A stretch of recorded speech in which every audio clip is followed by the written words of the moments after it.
और आज लखनऊ में यूपीएसएससी भर्ती में वेटिंग लिस्ट की मांग को लेकर के अभ्यर्थी का प्रोटेस्ट होने वाला है। यूपीएसएससी के अभ्यर्थी आज अपनी मांगों को लेकर के डिप्टी सीएम ब्रजेश पाठक के आवास का घेराव करने वाले हैं। भर्ती में वेटिंग लिस्ट और साथ ही कैंडिडेट विड्रॉल की मांग को लेकर छात्र लगातार प्रोटेस्ट कर रहे हैं और सरकार के अलग अलग स्तरों पर अपनी बात रख रहे हैं। सरकार के प्रतिनिधियों और अधिकारियों से मुलाकात कर चुके हैं छात्र। ज्ञापन देकर वेटिंग लिस्ट की व्यवस्था लागू करने की मांग की जा चुकी है, लेकिन अब तक कोई सुनवाई नहीं हुई है, जिसके बाद आज छात्र डिप्टी सीएम के आवास का घेराव करने वाले हैं। तो इससे पहले भी छात्रों ने मुलाकात की थी डिप्टी सीएम से, और अब जब कई दौर की बातचीत हो चुकी है, प्रतिनिधियों की मुलाकात भी हो चुकी है, उसके बावजूद कोई सुनवाई नहीं हुई है, इसलिए आज इस बात का ऐलान हुआ है कि आज डिप्टी सीएम के घर का, उनके आवास का घेराव किया जाएगा।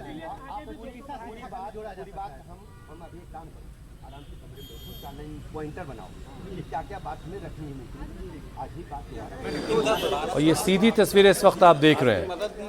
ब्रजेश पाठक उत्तर प्रदेश के उप मुख्यमंत्री मुलाकात कर रहे हैं छात्रों से, लेकिन छात्रों से कई दौर के मुलाकात के बाद भी उनकी बातों को लेकर के जो भरोसा दिया गया था उस पर कोई कार्रवाई नहीं हुई है, जिसे लेकर के छात्रों में नाराजगी है। विशाल प्रताप सिंह हमारे सहयोगी खुद लखनऊ से हमारे साथ जुड़ चुके हैं। विशाल, फिलहाल मौजूदा स्थिति वहां पर क्या है? हम देख पा रहे हैं कि जो स्टूडेंट्स हैं वो ब्रजेश पाठक से बातचीत कर रहे हैं।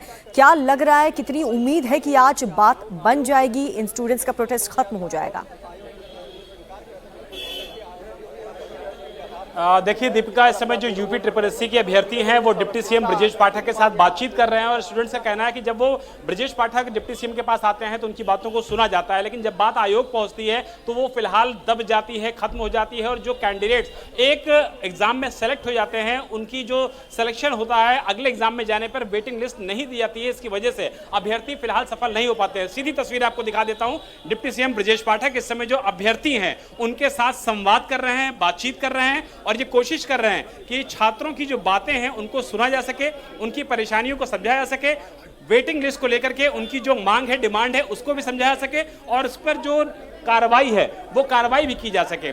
देखिए जो स्टूडेंट्स हैं, अभ्यर्थी हैं, वो डिप्टी सीएम ब्रजेश पाठक से बातचीत कर रहे हैं, अपनी मांगों को रख रहे हैं, ज्ञापन भी उन्होंने सौंपा है और इस ज्ञापन के जरिए वो अपनी बातों को डिप्टी सीएम के पास रखना चाह रहे हैं, क्योंकि उनका कहना है कि जब भी वो यहाँ पर आते हैं, उनकी डिप्टी सीएम से मुलाकात होती है, बातचीत होती है, उसमें जो कार्रवाई होते हैं उसके आदेश भी दिए जाते हैं, लेकिन जब मामला आयोग पहुंचता है तो आयोग में मामला रुक जाता है। इसी को लेकर के सैकड़ों की संख्या में जो अभ्यर्थी हैं वो फिलहाल इस समय ब्रजेश पाठक के आवास के बाहर मौजूद हैं और डिप्टी सीएम उनसे खुद मिलने के लिए आए हुए हैं। सीधे एक बार कोशिश करते हैं कि क्या बातचीत चल रही है वो भी आपको सुनवा दें।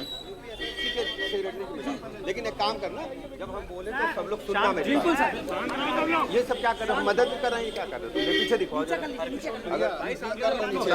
हम मदद भी कर रहे हैं, वैसे बाहर है वो सब, क्या उनको भी कह के आओ भैया, प्लीज यार मान जाओ, भैया नीचे। सर स्टूडेंट आपके पास आते हैं, उम्मीदों के साथ आते हैं, कहते हैं कि आप पूरी मदद करते हैं, लेकिन आयोग में मामला फंस जाता है। मैं पूरी मदद कर रहे हैं, अभी हम बात कर रहे हैं, आयोग से भी बात कर रहे हैं। आयोग के सचिव के पास सीधा आश्वासन दिया है ब्रजेश पाठक डिप्टी सीएम उत्तर प्रदेश के कि हम पूरी मदद भी कर रहे हैं, हम आयोग में भी बात करेंगे, हम स्टूडेंट को परेशानी ना हो उसकी चिंता भी करेंगे और ये कोशिश करेंगे कि जो स्टूडेंट इस बार यहाँ पर विरोध प्रदर्शन करने के लिए आए हुए हैं, धरना देने के लिए आए हुए हैं, घेराव करने के लिए आए हुए हैं, भविष्य में इनको इस तरीके का घेराव करने के लिए ना आना पड़े और जो कैंडिडेट विड्रॉल होता है उसकी व्यवस्था को लागू करवाया जा सके। साथ ही साथ ये भी कोशिश की जा सके कि जो वेटिंग लिस्ट जारी नहीं होती है उस वेटिंग लिस्ट को जारी किया जा सके, ताकि अभ्यर्थियों के मन में देखिए विशाल, अच्छी बात यह है कि छात्रों ने प्रोटेस्ट किया और उप मुख्यमंत्री के घर के आवास का घेराव का ऐलान किया था और वहां पहुंचे छात्र तो खुद उप मुख्यमंत्री मुलाकात कर रहे हैं, छात्रों को भरोसा दे रहे हैं कि उनकी जो मांगे हैं उनको